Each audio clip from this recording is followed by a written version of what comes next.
सुप्रभात विद्यार्थियों। आज हमें इस वीडियो में एक नए टॉपिक की शुरुआत करने जा रहे हैं।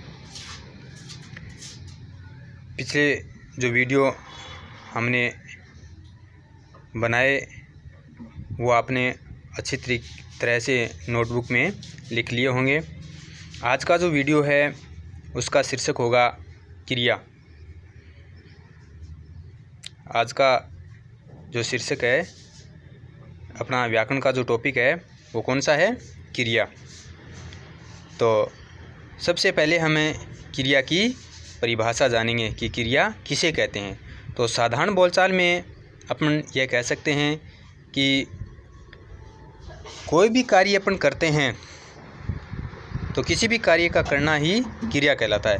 तो परिभाषा देखिए कि ऐसे शब्द जो हमें किसी काम के करने या होने का बोध कराते हैं वे शब्द क्रिया कहलाते हैं। जैसे पढ़ना, अभी पढ़ रहे आप, लिखना, साथ साथ में लिखते भी होंगे, खाना, पीना, खेलना, दौड़ना, सोना, उठना, बैठना, यानी आखिर में ना की ध्वनि आती है। शब्द के अंत में ना की ध्वनि आती है। और उदाहरण देखिए, जैसे राकेश गाना गाता है, मोहन पुस्तक पढ़ता है, मनोरमा नाचती है, मानव धीरे धीरे चलता है, घोड़ा बहुत तेज दौड़ता है। यहाँ जो वाक्य दिए गए हैं उसमें गाता है, पढ़ता है, नाचती है, दौड़ता है, चलता है आदि शब्द किसी काम के होने का बोध करा रहे हैं।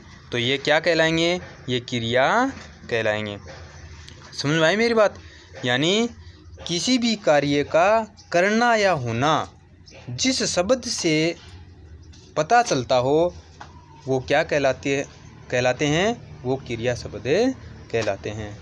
दोबारा सुन लीजिए, ऐसे शब्द जो हमें किसी काम के करने या होने का बोध कराते हैं वे शब्द क्रिया कहलाते हैं। समझ गए?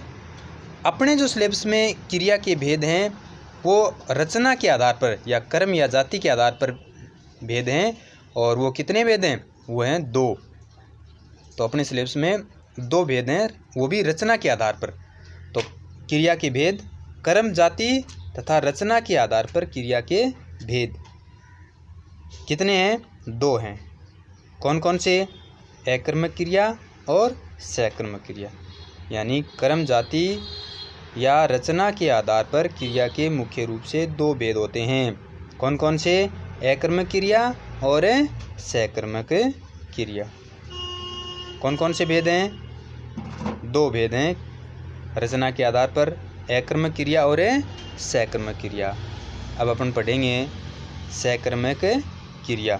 तो सकर्मक क्रिया किसे कहते हैं?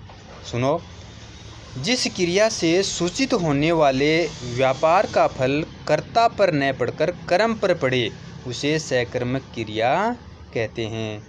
जैसे श्याम पुस्तकें पढ़ता है, वाक्य में पढ़ता है क्रिया का व्यापार श्याम करता है, किंतु इस व्यापार का फल पुस्तक पर पड़ता है, इसलिए पढ़ता है सकर्मक क्रिया है और पुस्तक कर्म शब्द है।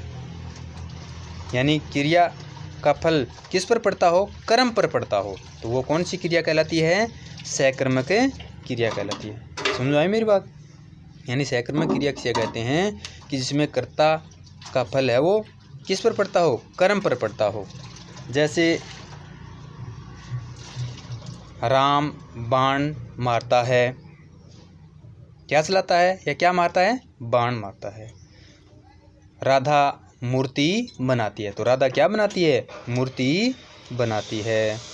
नेता भाषण देता है, तो नेता क्या देता है? भाषण। कुत्ता हड्डी चबाता है। लड़के क्रिकेट खेलते हैं, तो लड़के क्या खेल रहे हैं? क्रिकेट। तो यहाँ जो वाक्य हैं उसमें जैसे मारता है, बनाती है, देता है, चबाता है, ये किस क्रिया के उदाहरण हैं? ये सकर्मक क्रिया हैं। और बाण, मूर्ति, भाषण, हड्डी, ये शब्द क्या हैं? ये शब्द कर्म हैं। तो सकर्मक क्रिया किसे कहते हैं?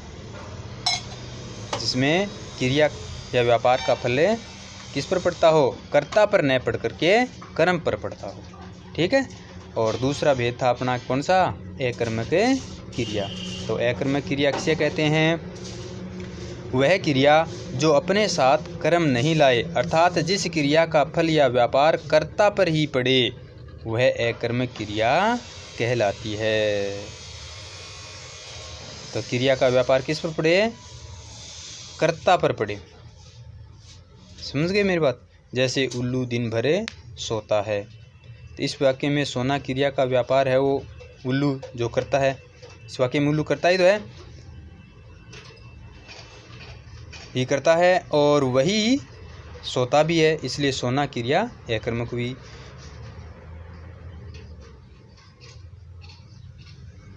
समझ में आई मेरी बात? यानी क्रिया का फल किस पर पड़ता हो? कर्म पर न पढ़ करके कर्ता पर पड़ता हो तो वो अकर्मक क्रिया कहलाती है। जैसे मोहन खाता है, रोहन भागता है, मैं पढ़ता हूँ। ठीक है। अच्छा, अब कुछ एक उदाहरण ऐसे दिए गए हैं जो सकर्मक और अकर्मक दोनों क्रियाओं के हैं। उसका सिर खुजलाता है, तो इसमें कौन सी क्रिया हो गई? अकर्मक क्रिया हो गई। अच्छा, वह अपना सिर खुजलाता है, तो इसमें सकर्मक क्रिया हो गई। जी घबराता है, अकर्मक क्रिया हो गई।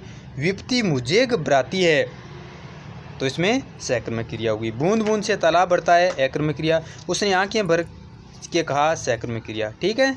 आज के इस वीडियो में इतना ही। धन्यवाद।